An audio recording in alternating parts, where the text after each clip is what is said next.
Hello and welcome. It's great to have you here to learn more about automating with UiPath Studio. Our goal in this demo is to create a data table that helps us find out which library books haven't been returned. Additionally, we need to find the member responsible for returning the book. We'll create two data table variables and merge their values. Lastly, we'll sort the data table by the ID column name in ascending order, write it to a string, and display it using a log message activity. All set? Let's get started. For demonstration purposes, our project already has two build data table activities configured. We've used the build data table activity to add values to our data table variables. In business scenarios, however, there are many efficient ways to achieve that. For example, the read range activity captures the data in a spreadsheet and stores it in a data table variable. Data table variables store data structured in a tabular form. In other words, information is organized into rows and columns. This variable type is similar to a spreadsheet. As a key difference, data table cells are identified through the column name or column index and by the row index, both starting from 0. A spreadsheet cell is identified by a column letter and a row number starting at 1. UiPath Studio includes many activities that output data table variables. Let's click the Data Table button in the first activity body to open the Build Data Table window. The Build Data Table window enables us to customize the table we want to create. There are 5 columns in our schema. Let's click the Edit Column button on the first column. Here, we can edit specific column properties. The first field is column name. This field supports only strings, and we can reference this column in our process by this value. Next, we can select the type of values that the new column is going to accept. We can select or browse for additional data types and select one that suits our automation scenario. If the Allow Null checkbox is selected, null values can be added to the rows of this column. Next, the Auto Increment checkbox is displayed only if the data type is set to integer, int32. If selected, the value of this column is automatically incremented by 1 every time a new row is added. Since our type is string, it's currently not available for us. The default value field lets us add the default value of all of the new rows that will be added to this column. Selecting the unique checkbox requires all of the rows in this column to have unique values. This can be of great help when dealing with types of data such as user IDs to ensure a high-quality output. We can also adjust the maximum number of characters accepted for this column. If we don't want to enforce a maximum length, the default value is -1. Perfect. Let's click OK to return to the Build Data Table window. We can easily rearrange the columns by dragging and dropping them to the intended position. Next, let's look at the predefined data table variables. The Users variable contains information about library members, their name, unique ID, department, and phone number. The Overdue Books variable contains information regarding all of the borrowed books currently in the library. The author's name, the title, the unique book ID, and the borrower's ID. Next, we want to collect the names and phone numbers of library members with overdue books and store them in a single variable. To do that, let's add a Join Data Table activity and click Join Wizard to configure it. The Join Data Tables activity combines rows from 2 tables by using values common to each other, according to a join rule which is specified in the Join Type property. The Join Wizard helps us configure the properties of the Join Data Tables activity.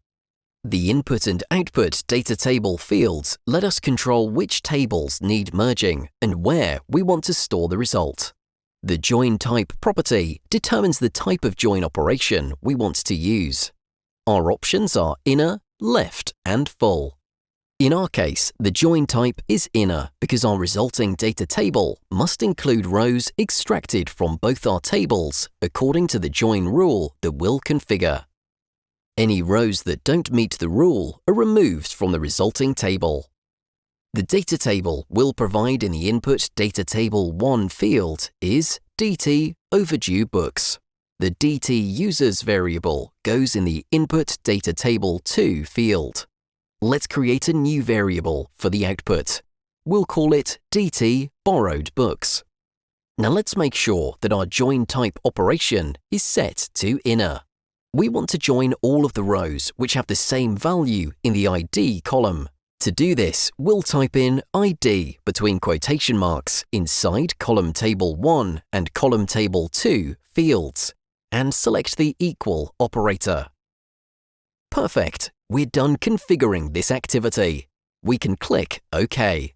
Let's rename the activity to Join DataTables Overdue Books and Users. Next, to be able to print our result to the output panel, we'll use the Output Data Table activity, which converts an input data table to a string variable. We use this Output Data Table activity to convert our borrowed books data table to a string. To achieve this, we first need to create a string variable. Let's open the Data Manager panel and create a new variable. We'll name it Borrowed Books String. Leave the data type as string, the scope set to main, and leave the default value blank. Now inside the data table field, let's add the DT borrowed books variable. And in the output text property field, let's add the newly created variable, namely borrowed books string. And rename the activity to output data table DT underscore borrowed books for increased workflow readability. Perfect. Next, we want to display the content of the variable that we've just created using a log message activity. Let's add a log message and configure it to display the borrowed books.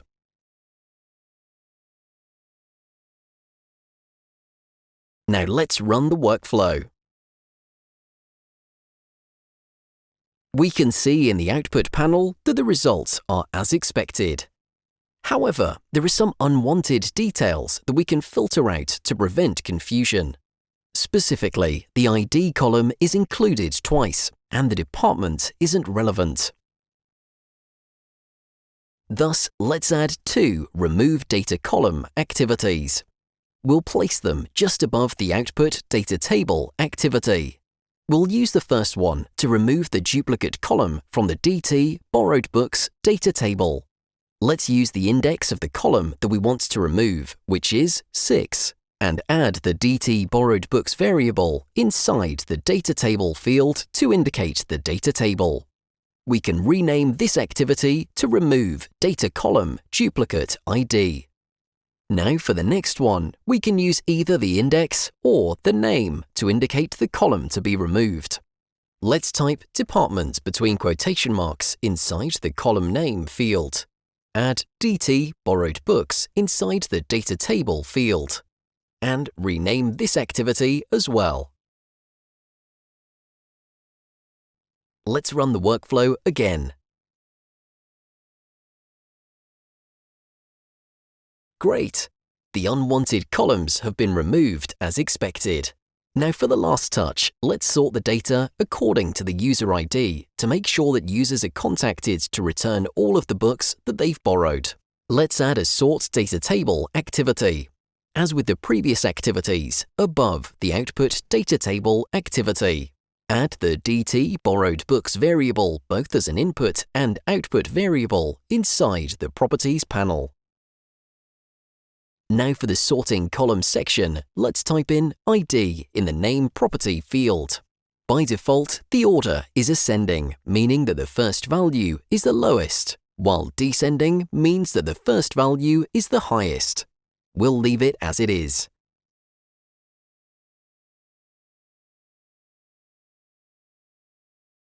Perfect. Let's run it one last time.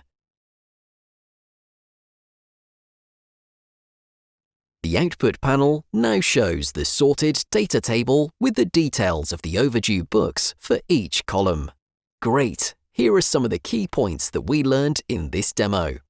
The build data table activity creates a data table according to a specified schema. We can use the join data tables activity to combine rows from two tables by using values common to each other according to a join rule. To remove a data column from a specified data table, we can use the remove data column activity. We can sort an entire data table by ascending or descending order based on the values of a specified column using the sort data table activity. We can convert a data table to a string using the output data table activity. Thank you for watching, and until next time, happy automation!